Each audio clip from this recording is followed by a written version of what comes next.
c'est d'accord. celle-ci. Ouais.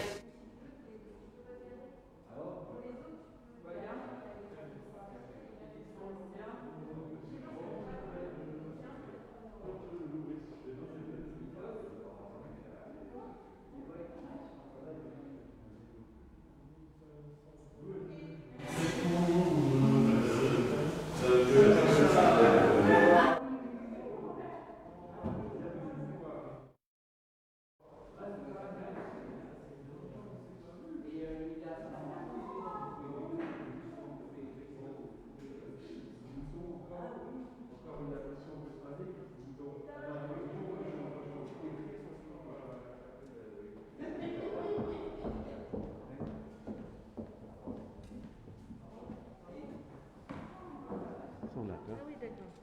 prière de louange et intercession. Oui, ça c'est pour moi. Et puis maintenant,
bonne.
Bonjour et bienvenue à notre culte de ce jeudi de l'Ascension. Nous nous donnons rendez-vous uniquement dans le temple cette année. Au moins, on fait une avancée sur l'année dernière où on n'était même pas dans le temple, si vous vous souvenez. Alors, il y a un cantique que c'est tout nouveau, en tout cas pour beaucoup parmi nous. Et donc, on va regarder ensemble. C'est le cantique au moment de la Sainte Seine. Non, c'est le cantique au moment après la confession de foi. Donc, le 63. 45. 63, 45. Bon, c'est écrit en canon, mais on va le chanter entre guillemets ordinairement. Mais c'est pas du tout compliqué et c'est très beau. On va écouter Catherine jouer une seule fois et puis après on va essayer de chanter ensemble.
On va régler le problème technique dans un instant.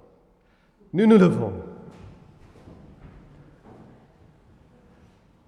Grâce et paix nous sont données de la part de notre Dieu, Père, Fils et Saint-Esprit. Amen. Chantons notre premier cantique, le cantique 41, 38. Le 41, 38.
les malades.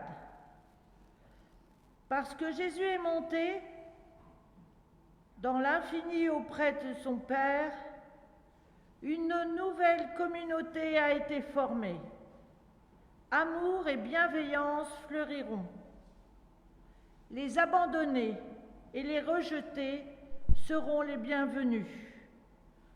Tout le monde trouvera un lieu d'appartenance. Parce que Jésus est monté et se trouve à côté de son Père, une nouvelle création a commencé. Tout ce qui était déformé est en train d'être restauré. Tout ce qui était corrompu est en train d'être renouvelé. Tout ce qui était brisé est en train de se réparer. Parce que Jésus est monté auprès de son Père, le monde nouveau de Dieu commence. Amen. Et nous chantons le psaume 47b.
Et nous prions.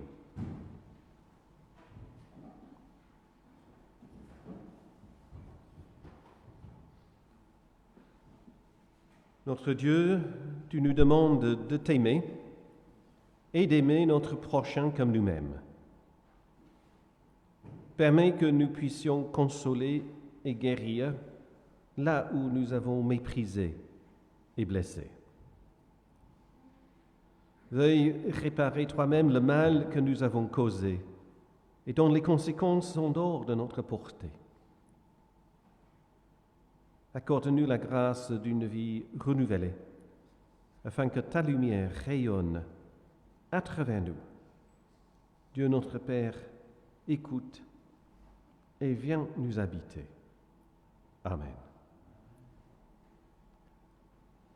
Dieu est pardon, Dieu est amour. Avec son Fils, Dieu partage la gloire et avec une tendresse infinie, Dieu met sa confiance en chacun de nous. Recevons ensemble cette confiance de la part de Dieu. Nous nous levons, car nous sommes pardonnés nous sommes reçus, nous sommes aimés et nous sommes envoyés. Amen. Chantons le cantique, le 21, 6, la première et la quatrième strophe, 21, 6, 1 et 4.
Ces paroles que Sophie va nous lire comme paroles de vie de chacun de nous. Dans le silence, faisons place dans notre intelligence et nos cœurs pour la parole.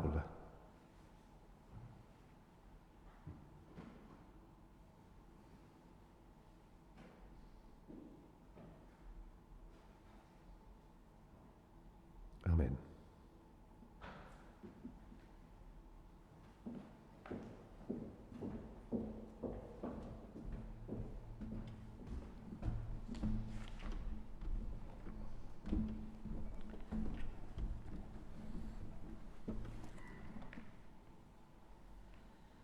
La première lecture sera dans Marc 16, 9 à 20.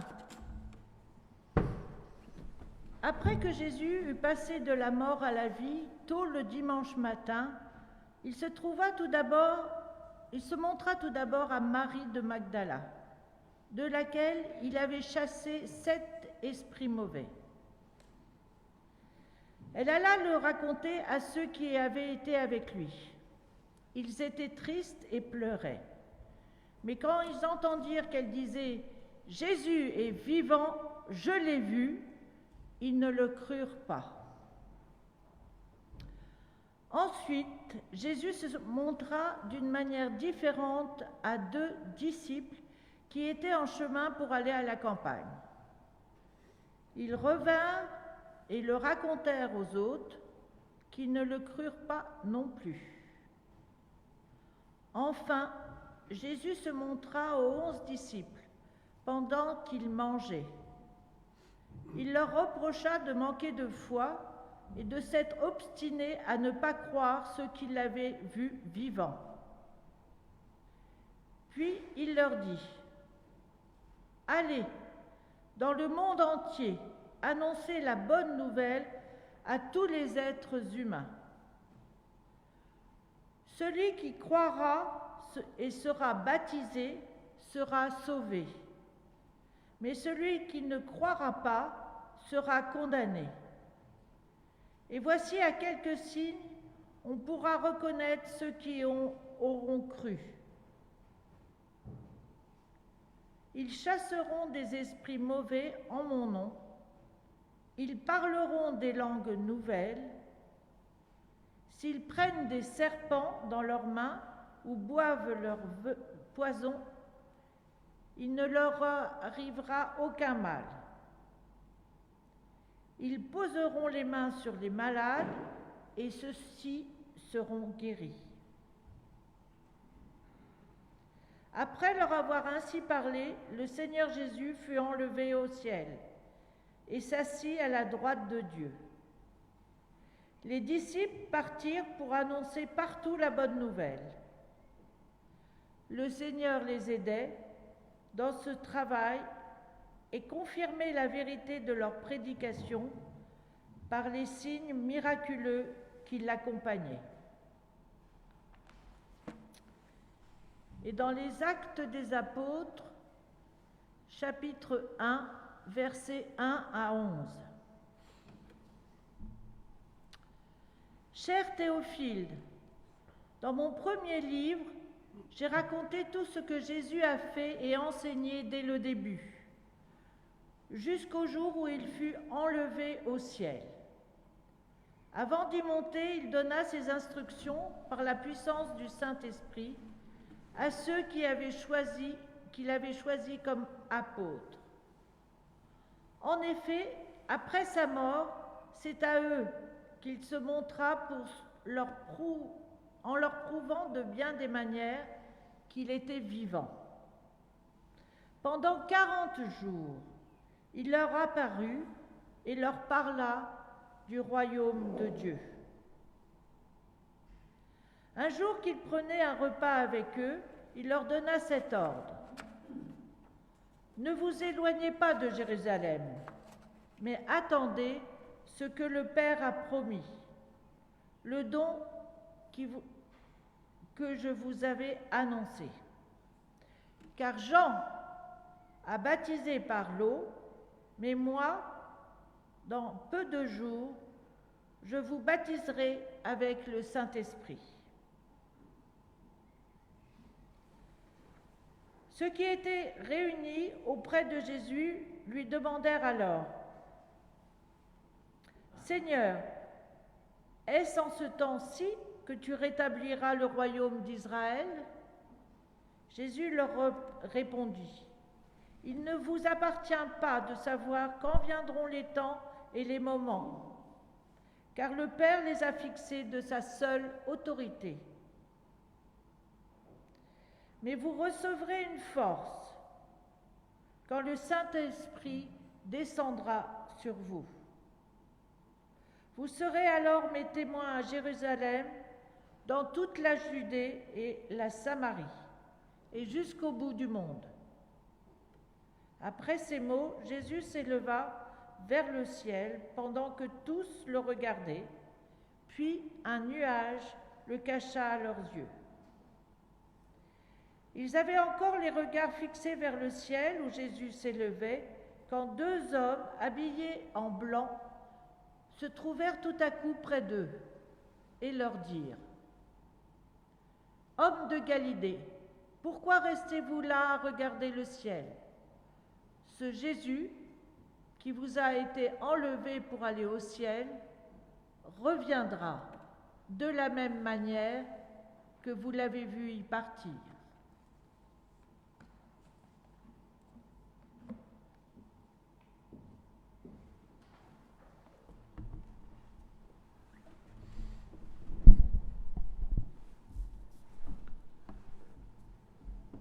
On m'avait raconté une histoire d'un petit garçon qui s'appelle Freddy, et je vais raconter cette histoire avec vous ce matin. Freddy, c'est un garçon qui vit dans la rue.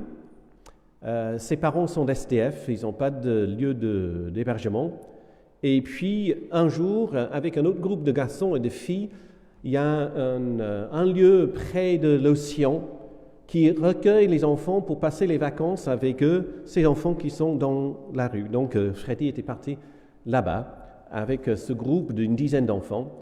Et puis, 2-3 jours, en question d'un week-end. Et donc, il monte sur une longue dune. Avec ses jambes de 3 ans, vous pouvez imaginer que le trajet était très long.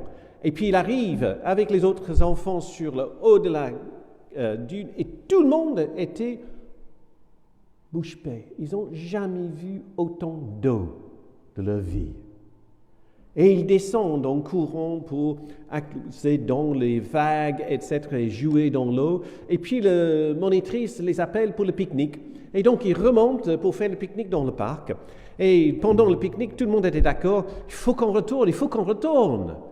Et donc, Freddy, c'était le premier d'arriver sur le sommet de la dune.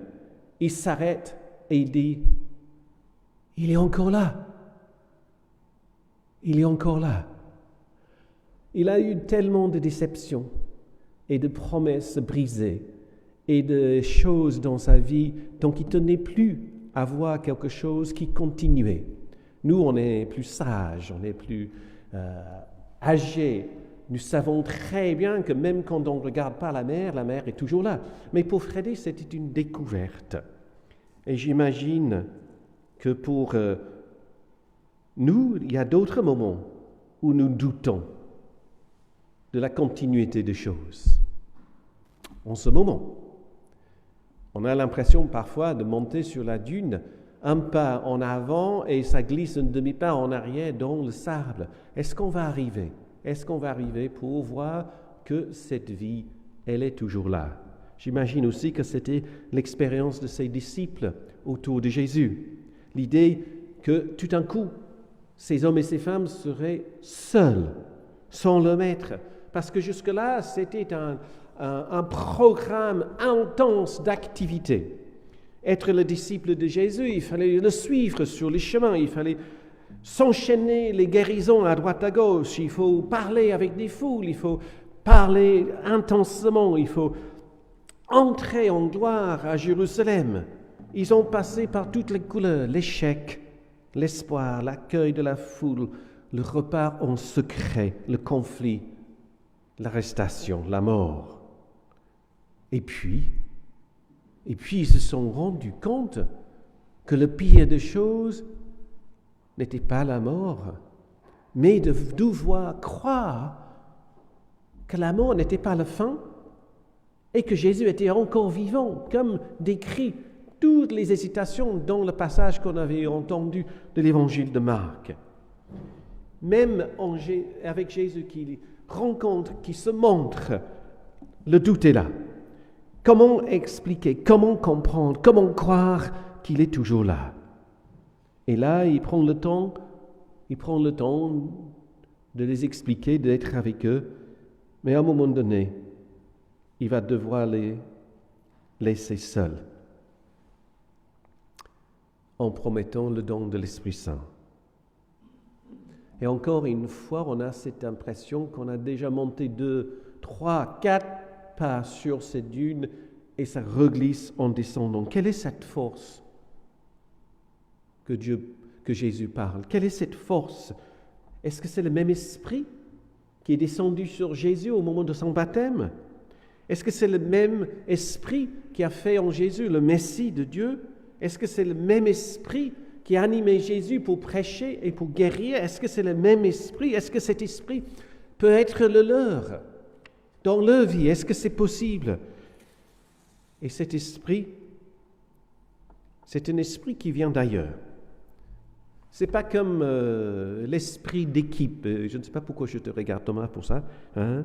Mais l'esprit d'équipe que nous forgeons ensemble en jouant au foot ou quoi. Ce n'est pas non plus cet esprit tranquille que nous pouvons construire en nous-mêmes grâce aux activités et de la technique de yoga et de la méditation. Non, ce n'est pas un esprit de notre création. C'est un esprit que nous recevons comme un don. Mais comment parler de quelque chose que nous n'avons pas vu? Parce que Jésus lui-même parle de cet esprit comme du vent. C'est du vent. Ça passe. On voit les feuilles qui tremblent, on le sent sur le visage, on dit « Ah, c'est un vent de nord », on sait d'où il vient, mais on ne sait pas où il va. Et on ne sait pas non plus où ce vent va nous amener. Comment parler de quelque chose que nous ressentons mais que nous ne voyons pas? Alors c'est Albert Duer qui a réalisé cette comment ça s'appelle, cette image alors de l'ascension de Jésus que vous avez dans vos papiers. Et si on regarde bien sur le bloc de pierre dans la première partie de l'image, on voit les empreintes de Jésus, le pied que j'ai reproduit plus grand en bas. Vous voyez? Les traces de pied restent. Il a interprété l'ascension comme Jésus qui s'en va, mais que les traces de pied restent. Et avec cette parole de ces anges, de ces hommes en blanc, vous restez là, regardez le ciel. Pourquoi donc? En effet, pourquoi? Parce que les disciples ne regardent pas les traces de pieds, mais ils regardent Jésus. Les regards sont fixés sur le ciel. Pourquoi regarder ailleurs quand la vérité se trouve juste devant notre nez? Les disciples regardaient Jésus partir au risque de louper complètement sa présence parmi eux. Quand nous regardons Jésus, nous apercevons les traces du Saint-Esprit. Ses pieds l'ont porté là où d'autres pieds n'ont pas eu le courage d'aller. Ils l'ont conduit à table avec les personnes les plus méprisées de son époque. Ses pieds l'ont conduit à accueillir les enfants qui comptaient pour rien, les bénir. Ses pieds l'ont dirigé vers les débats des conflits entre ceux et celles qui détenaient le pouvoir, et aussi, ces mêmes pieds l'ont conduit vers les pauvres. L'esprit, chez lui, c'était une puissance de persévérance. La force qui le conduit tout au long de sa vie et qui était avec lui dans les moments les plus sombres, les plus difficiles et les moments de plus intense joie et de partage. Jésus ne peut pas rester. Jésus ne peut pas rester. Il ne peut pas rester afin que les disciples puissent, eux, grandir, devenir la communauté qui porte la promesse de Dieu et son royaume.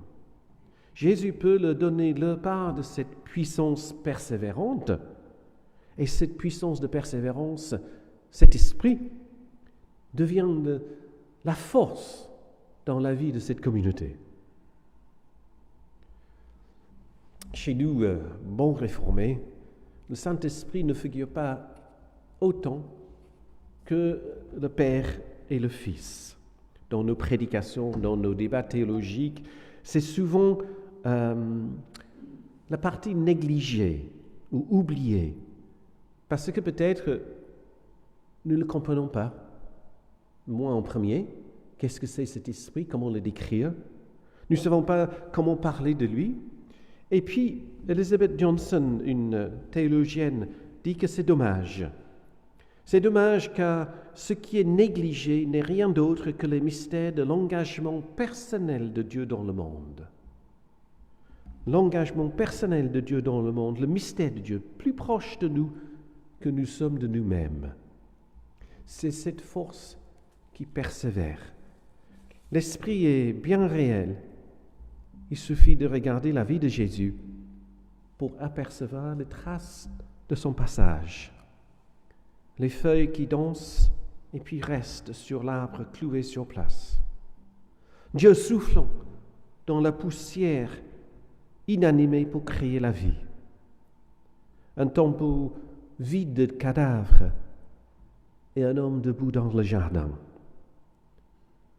Ce Jésus vivant d'une vie nouvelle dit de rester dans la ville, rester pour recevoir cette puissance qui persévère dans la vie. Rempli de cette puissance, il dit, vous saurez que je suis avec vous pour toujours. Bien que je vous quitte, il dit, cette force restera pour vous. Et cet esprit qui est venu en Jésus vient en nous aussi. Ce même esprit respire encore en nous pour nous surprendre. Il anime et transforme cette communauté que nous formons, que nous appelons l'Église. Et si parfois nous oublions, ou si nous imaginons que nous sommes seuls, abandonnés face aux défis du monde, si nous sommes tentés de faire confiance à nos propres efforts pour régler les questions de nos vies, j'espère que dans nos oreilles résonnerait la voix de Freddy pour nous dire, il est encore là.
cantique 34-30. Le cantique 34-30.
Je vous invite à lire les paroles en gras et je me rends compte que ça serait peut-être plus logique de dire « nous sommes contre la parole hein? ».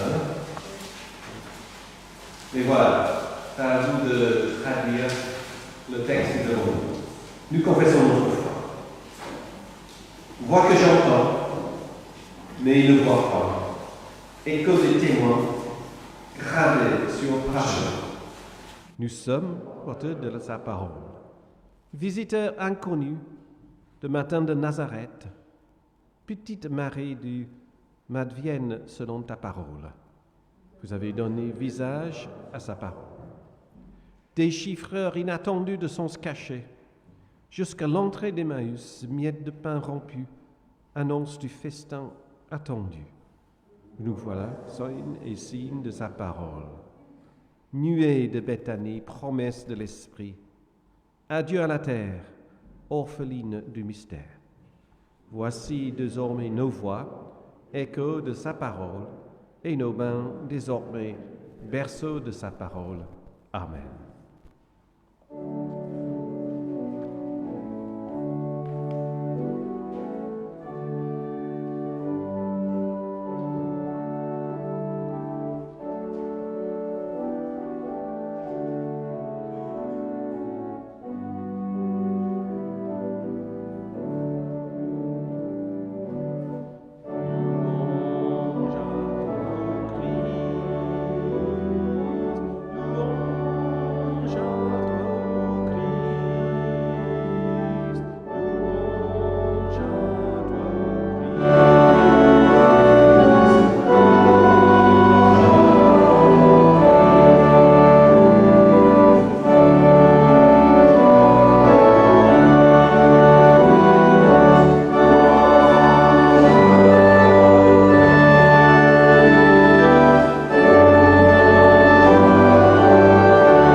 Donc les annonces sont sur le dos de votre feuille. Je souligne notre rencontre le 22 mai, samedi 22 mai, 14h30 sur Zoom. pour parler de notre dossier Église et nos ministères. Donc j'ai longuement parlé de ce dossier dimanche dernier à Dieppe, donc je ne vais pas redire ce que j'ai dit. Si vous êtes intéressé, vous bloguez, vous YouTubez, vous faites ce que vous voulez pour savoir ce que j'ai dit sur le sujet de cette... Mais juste pour dire que c'est une rencontre, non pas, ou ne pas autant, à organiser la vie future de notre Église, mais qu'ensemble on puisse entendre, déchiffrer ce que l'Esprit Saint attend de nous et nous offre dans la vie de notre Église. C'est un travail non pas d'organisation, mais de discernement. Et puis, donc le WhatsApp Bible est ouvert si des jeunes, mais à vous de décider qui sont jeunes et qui ne sont pas jeunes, hein, vous envoyez un petit demande en SMS et je vous inclus sur le WhatsApp Bible. Il faut d'abord avoir le WhatsApp sur votre téléphone. Voilà, ça va de soi, mais voilà, c'est le mieux de dire. Est-ce que Sophie a d'autres choses à dire?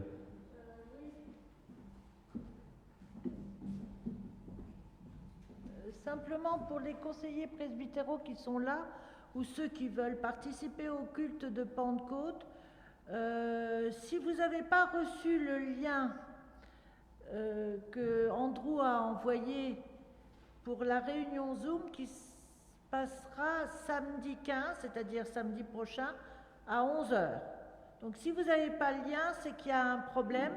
Donc vous le redites à Andrew et soyez nombreux pour qu'on soit le plus possible, quoi. Je vais peut-être l'envoyer à tout le monde de nouveau, comme ça serait clair. Ouais. Donc, je veux juste dire un mot sur Pierre Torquet, que vous ne le connaissez peut-être pas. C'était une personne qui était, voilà, un ami de longue date pour moi. Quand je suis arrivé à la fraternité à Rouen, Jacqueline et Pierre ont fait tout de suite office de grands-parents adoptifs de Bibi et Charles. Et donc, c'est avec une certaine émotion et puis reconnaissance que j'étais honoré, demandé par la famille, d'assister à son enterrement. Donc, la tristesse, oui, mais la joie de penser à tout ce qu'on a partagé ensemble. La joie aussi, car maintenant c'est l'offrande. Et notre offrande est forcément dans la joie.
préparé le 34 et 33. Nous allons chanter en restant assis.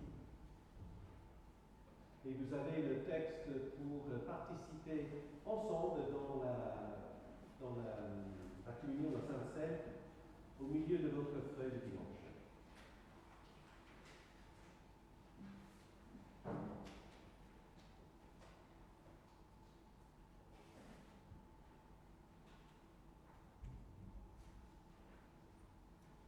Tes disciples regardaient encore le ciel.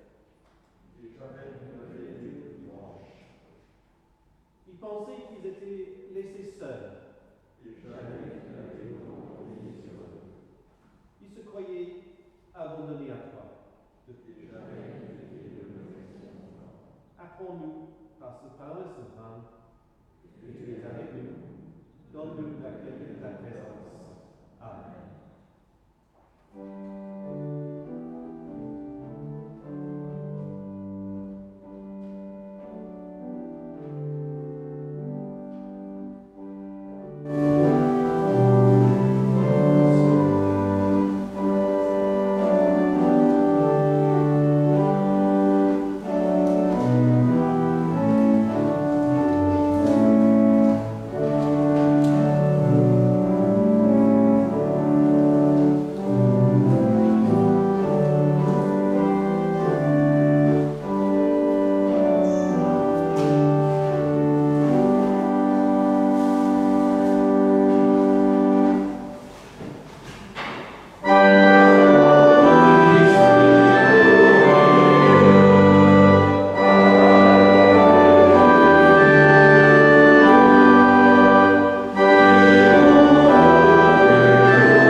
Béni sois-tu, Père, pour notre Seigneur Jésus-Christ, qui, dans la nuit où il fut livré, prit du pain, et après avoir rendu grâce, le rompit et dit : Ceci est mon corps donné pour vous, faites ceci en mémoire de moi.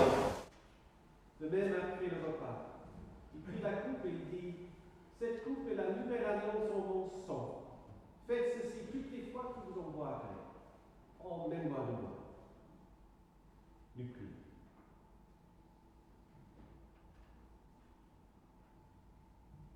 Le jour où, quittant la terre, tu as rempli l'univers de ta présence, à tes disciples demeurer, et avec nous tu dis : vous recevrez la puissance du Saint-Esprit. Comme les enfants sûrs de ta promesse, Nous appelons ton esprit, afin que ce repas aujourd'hui soit déjà un repas nouveau que nous partageons avec toi. Unis au Christ et dans la communion de l'Église universelle, nous te prions ensemble. Notre Père qui es aux cieux, que ton nom soit sanctifié, que ton règne vienne, que ta volonté soit faite sur la terre et au ciel. Donne-nous ce jour. Pardonne-nous nos offenses, comme nous pardonnons aussi à ceux qui nous ont offensés. Et ne nous laisse pas entrer en tentation, mais délivre-nous du mal. Car c'est à toi qu'appartiennent le règne, la puissance et la gloire au siècle des siècles. Amen.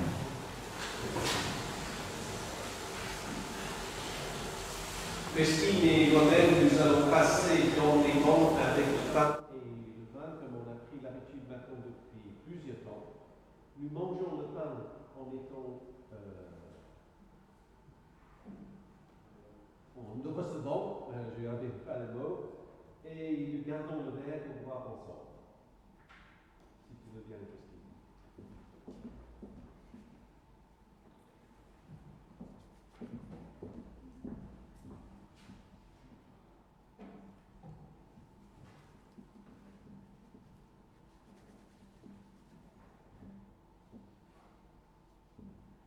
Le pain que nous rendons est communion au corps de Christ. Et la coupe de bénédiction pour laquelle nous rendons grâce est communion en son sang. Dans l'attente du jour où le Seigneur lui-même invitera sa création tout entière au repas de sa grâce, dans l'attente de ce jour, où nos yeux le verront comme déjà ils nous voient, dans l'attente de ce banquet de fête au terme de l'histoire, nous voici invités à ce repas de l'espérance.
Je suis la vigne, dit Jésus. Restez attachés à moi et vous porterez beaucoup de fruits.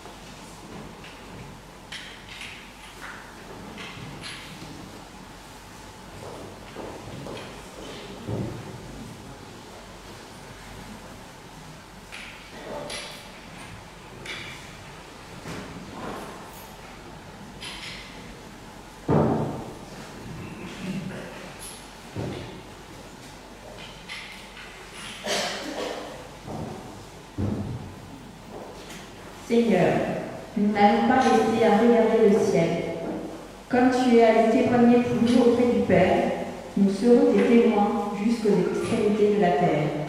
Donne-nous des yeux pour voir, dans le secret des êtres que tu nous donnes à rencontrer, dans l'éclat de tes œuvres que tu nous donnes à contempler. Dans la lumière et le mystère, révèle-nous ta présence. Comme à tes disciples, donne-nous des œuvres en vêtements blancs, pour nous dire que tu es celui qui vient. Amen.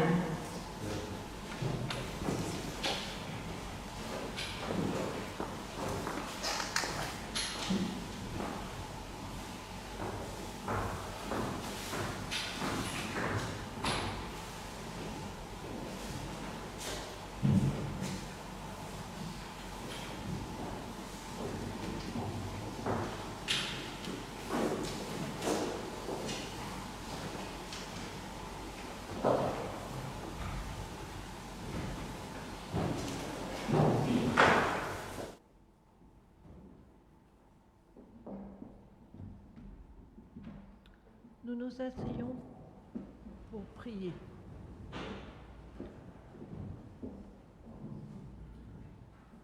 Nous prions.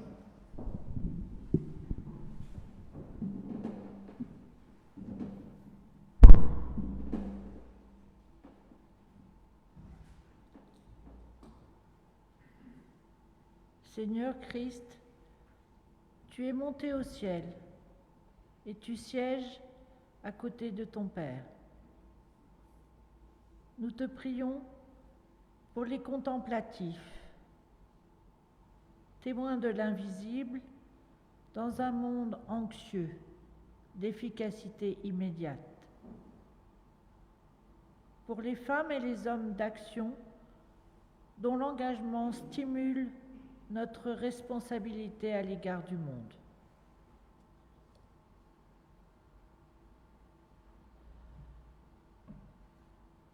Pour les poètes et les artistes, dont le rêve ouvre des brèches dans les murs qui ferment nos horizons. Pour les économistes, dont la rigueur nous ramène à la dure réalité des situations. Pour ceux et celles qui croient à un monde meilleur, qui dénoncent la médiocrité et les absurdités, pour les techniciens qui cherchent à faire reculer les limites du possible.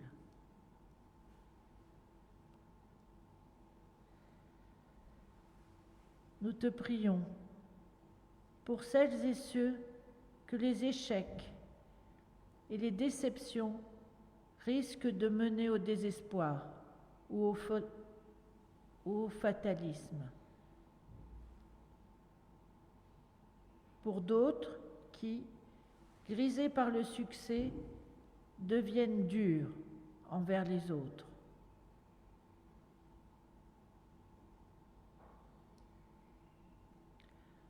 Nous te prions pour toutes les personnes qui entreprennent et pour celles qui abandonnent leurs projets.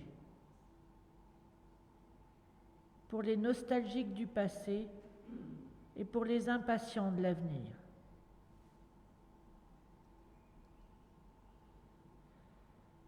Tu nous as rassemblés ici afin que nous nous réjouissions de ta présence invisible.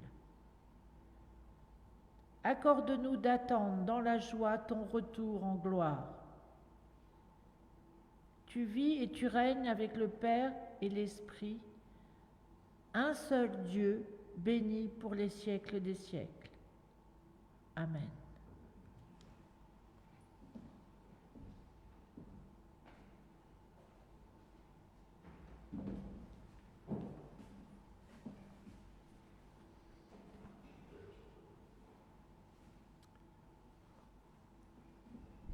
D'habitude, à ce moment-là, je regarde pour savoir si le feu est toujours allumé, juste à ma droite, pour donner les dernières indications sur le cochon qui était gracié cette année.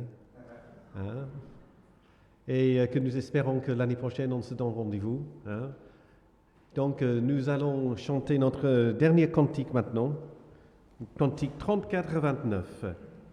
Victoire au Seigneur de la vie. Et nous chantons les strophes 1, 2, 3 et 1.